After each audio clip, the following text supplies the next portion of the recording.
Hello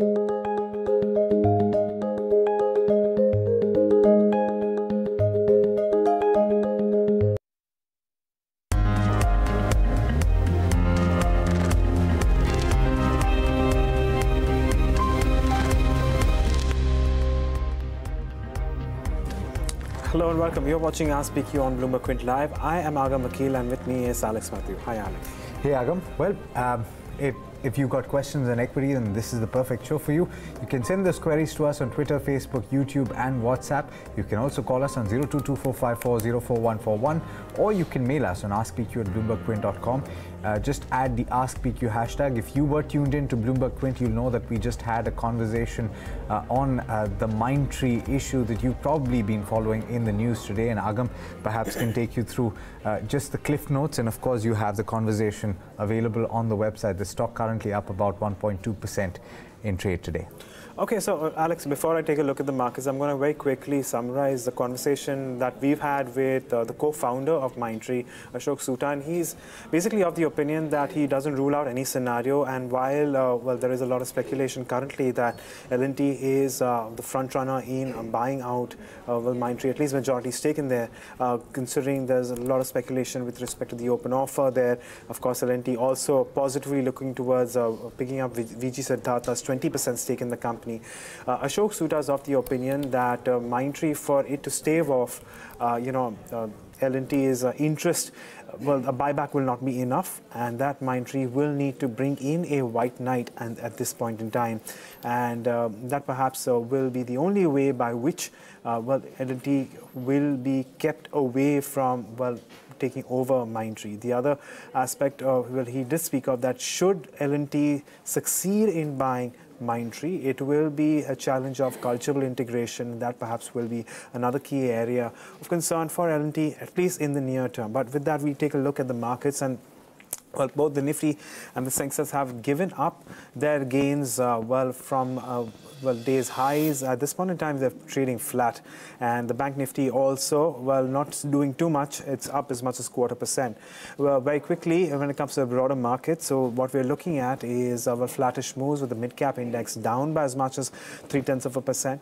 And in terms of gainers and losers, let's start by taking a look at Indian Oil Corp, BPCL, and HPCL. In fact, the top three gainers on the Nifty are or the oil and gas companies, oil and gas marketing companies. Maruti Suzuki, Hero MotoCorp, and Grasim, on the other hand, leading the indices downwards, bearing down on the Nifty. All right, absolutely. Well, though that's how the markets look, and that's the update that perhaps you were looking for with regard to Mindtree. But let's get straight to the experts who joined us today. Amar Singh of Angel Broking and Parthiv Shah of TRACOM Stockbrokers are here to answer all of your questions today.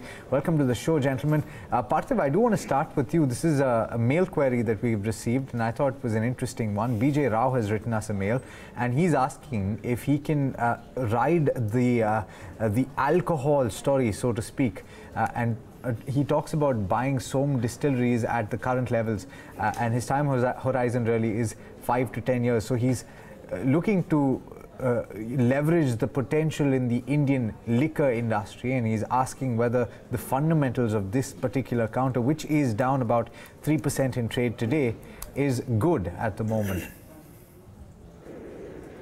Our sense is that whether in case of investing in alcohol and especially spirit makers, it's very, very important to go, especially when one has such a long-term view of 5 to 10 years, to go with brands who have had a great track record and who are extremely strong. So my bias is certainly towards United Spirits, I think, which is now a Diageo company. We know for the fact that Diageo is a very, very old company based out of UK, and globally, I think they have lots of brands. And in India also, they're continuously trying to ride the premiumization wave, wherein I think they can still launch a lot many new products, and the longevity and the scalability of that brand seems to be a lot better than many of the Indian players. So I think I would go with United Spirits as compared to Som Distilleries.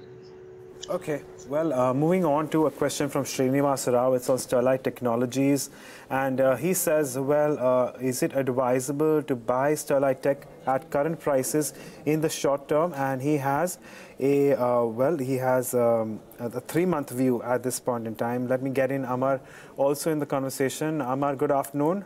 How are you viewing Sterlite Technologies now?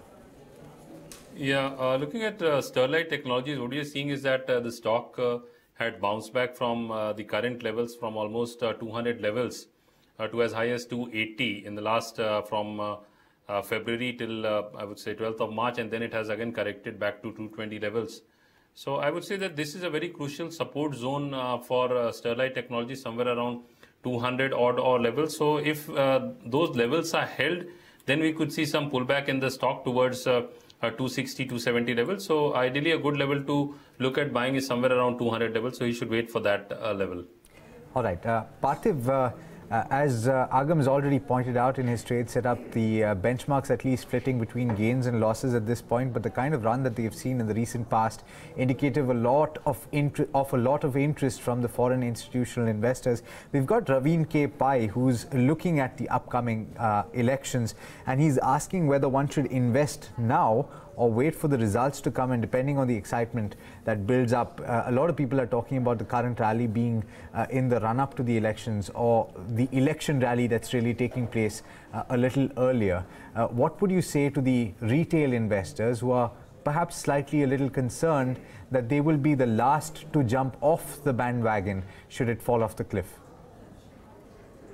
See, frankly speaking, I think trying to take a bet based on election, and especially if your mindset is of an investor, might not be the best strategy. I think it's better to go with the stock approach, where whether the stock that you're liking is giving any sort of comfort in terms of valuation, management quality, balance sheet strength, irrespective of whatever happens to the elections, because there are many companies I can cite out which will do well irrespective of whatever happens to the elections. And unless and until one is playing the indices via Nifty, then I think probably one can take that sort of a short-term positional trading bet view. But my sense is that if you are very convinced with the stock selection that you're doing, and based on the criteria I mentioned, I think you can do a staggering manner approach, especially because the markets have run up of late. Buy 50% of your positions at this juncture, and if at all the markets were to have any sort of knee-jerk reaction, take full advantage of it and buy the remaining 50% of your position.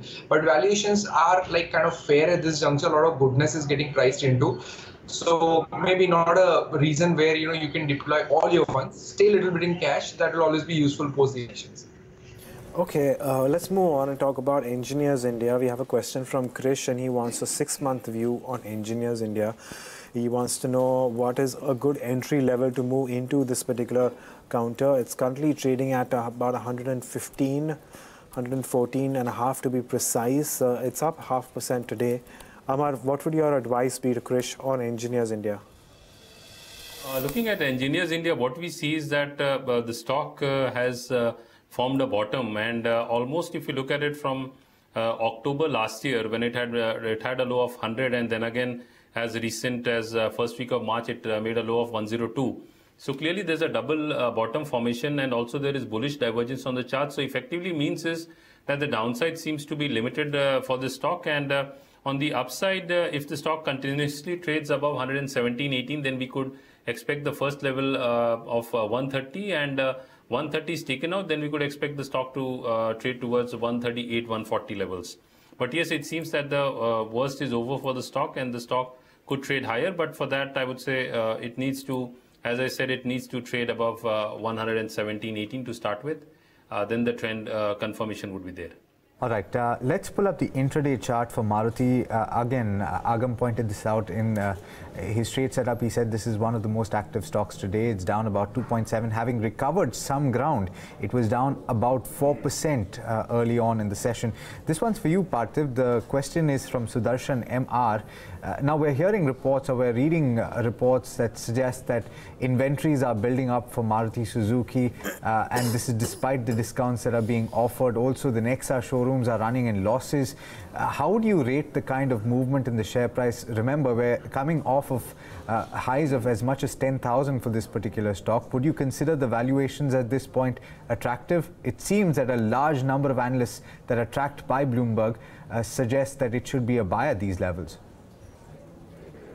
See, my sense is not a bad idea to wait out for 1 or 2 months, because certainly there seems to be some sort of slowdown in the automobile space and we are trying to find some sort of a bottom, but it's best to allow that to take place within the next 2 to 3 months. There are even talks about a production cut, and generally this is what we are hearing after a very, very long time, that a company like Maruti, which used to have, I think, waiting periods and was not able to satiate the demand, I think now has to go for production cut. So I think not a bad idea to wait for 2 to 3 months. Probably within that span we'll get a bottom sort of formation. And I think also not a bad idea to stagger your buys in a stock like Maruti. No doubt it's a blue chip and it will stay the way, and it will certainly retain the market share that it already has. So I think we're not worried on the long-term prospects, but short to medium term, just for the bet of getting better entry points, stagger your investment buys in Maruti and wait for 2 to 3 months. Okay, Parthiv, we have another question for you. We have one from Shivakumar, and he wants to know if it's a good time to buy HDFC Life and IDFC First Bank for the long term.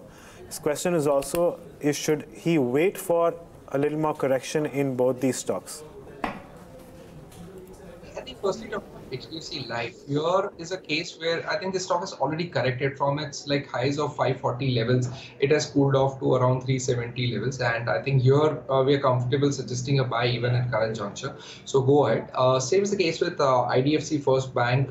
Like I think we are betting more on the credibility of the management, Mr. Vaidyanathan, and I think it's certainly a long-term bet, at least 3 to 5 years sort of a bet. Within 5 years, we'll see this bank achieving ROEs of upwards of 15% and trying to scale up the liability franchisee via the CASA, and also showing very steady set of results, because I think it's a clean book that they've inherited from IDFC Bank, where they've done a lot of write-offs and kind of done a lot of provisioning. So I think going ahead, the return ratio should improve. So we are bullish on both these companies. Okay, Gautam Chopra has got a question on a couple of stocks. This one's for you, Amar. Gautam, you haven't provided us with your buy price. You're talking, of course, about Apollo Tyres and Tata Elxsi, but you haven't told us at what level you bought them. You bought significant number of shares, but I'm going to take it to Amar anyway. Amar, the levels that you would ask Gautam to watch for, that perhaps will give him a sense as to whether he should hold on or sell. Apollo Tyres, we've seen the stock bounce back from almost 200 levels, make a high of 235 and again currently around 218. So the levels that he needs to watch out for immediately somewhere around 208.10 on the downside, which should act as a short-term bottom. But on the upside, for any major rally in the stock, it needs to breach the 235-240 mark. Because looking at the long-term trend still remains, I would say, negative for this. Being in oversold territory, we are seeing this bounce back. But 235, 240, that's a very crucial zone of resistance, and it doesn't seem likely that it's going to breach it in a hurry. And talking about the other stock which you mentioned, Tata Elxsi. If you look at Tata Elxsi, overall what we are seeing is that this stock has also bounced back, but now it's moving close to its resistance level. So somewhere around 990, 1000, that's a crucial zone of resistance. And it seems that the stock is going to taper off and we'll witness profit booking along those levels. So if he's bought at lower levels, ideally he can look at booking profits around the current levels. Okay, let's move on and talk about Bharti Airtel then. We have a question from Mohit Singh, and he wants a target and a stop loss on Bharti Airtel. He hasn't mentioned a time, so we're going to work with short-term point of view. Also, if we can pull up Bharti Airtel and where it's currently standing at trading at, and we can pose this question, take it up with Amar. It's currently at 334. Amar, what's your view here?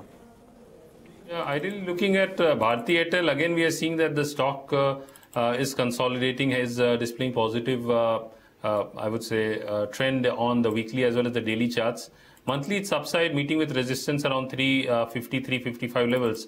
So since the short-term trend and the intermediate-term trend remains positive, so any dip can be used as a buying opportunity. Currently it's around 333, so ideally around 325, 320, 325 could be a good zone to buy for this particular stock, with the stop loss below 310 and a target of 345 on the upside.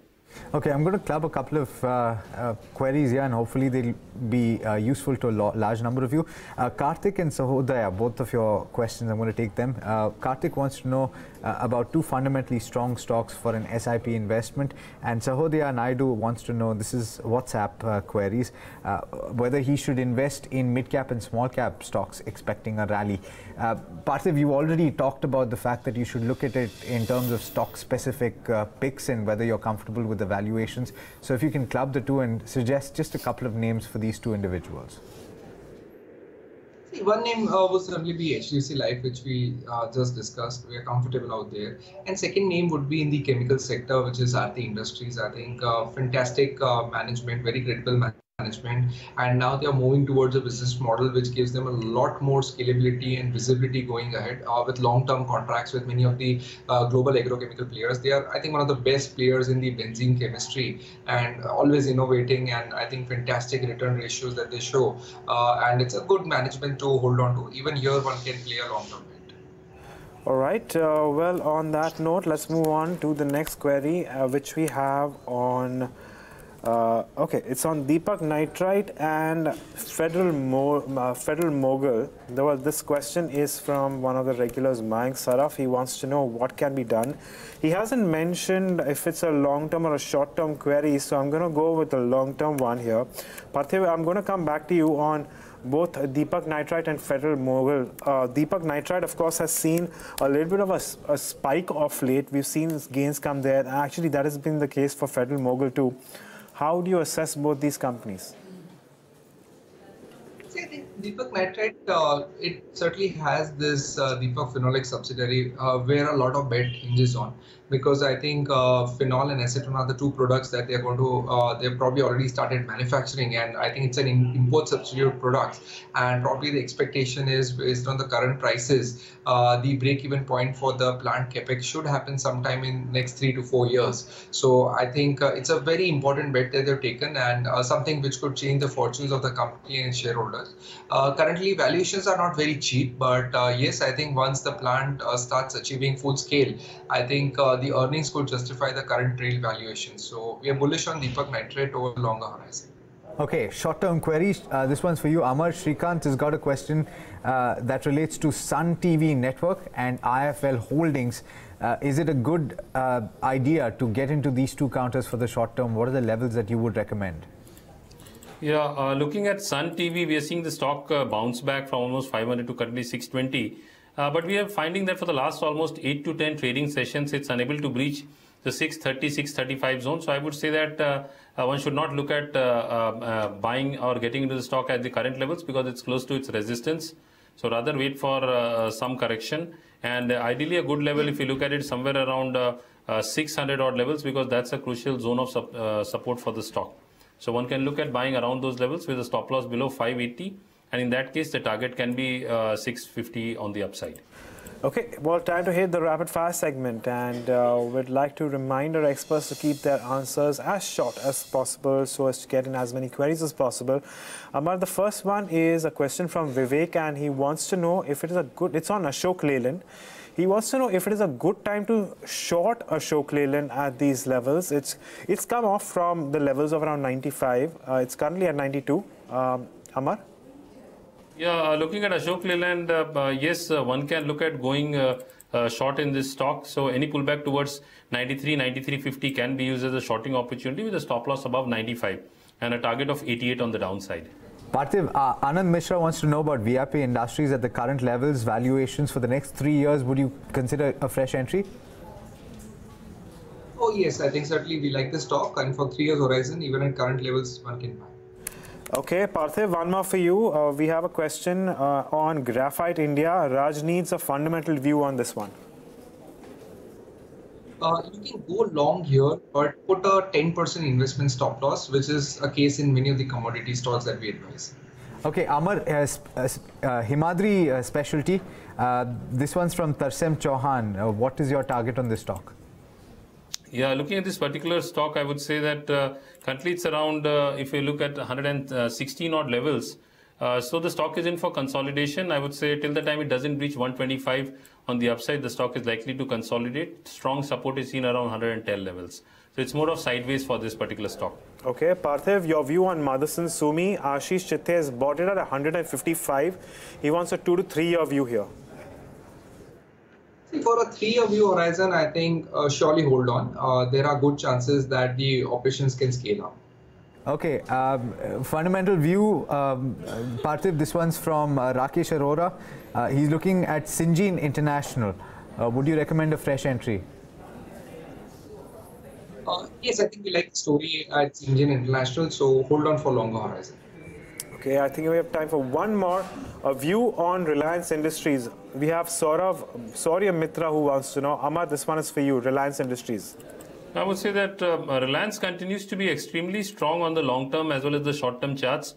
And it's trading above its crucial zone of resistance, 1320, 1330 zone. So I would say that any dip should be used as a buying in Reliance, and I would say below 1300 is very strong support for Reliance from a short term. All right. Well, unfortunately, that's all the time that we have for questions on this particular program. Thank you so much, Amar and Parthiv, for helping our viewers with the questions that you answered today. Just before we wrap, do remember we were a little curtailed by the conversation that we had with the management of Mindtree. You can find that entire conversation on the website bloombergquint.com. And for those questions that we didn't take today, we can always come back and take them tomorrow. Agam? Well, on that note, it's a wrap on this edition of our Speak You. But up next is Power Lunch. Stay tuned in.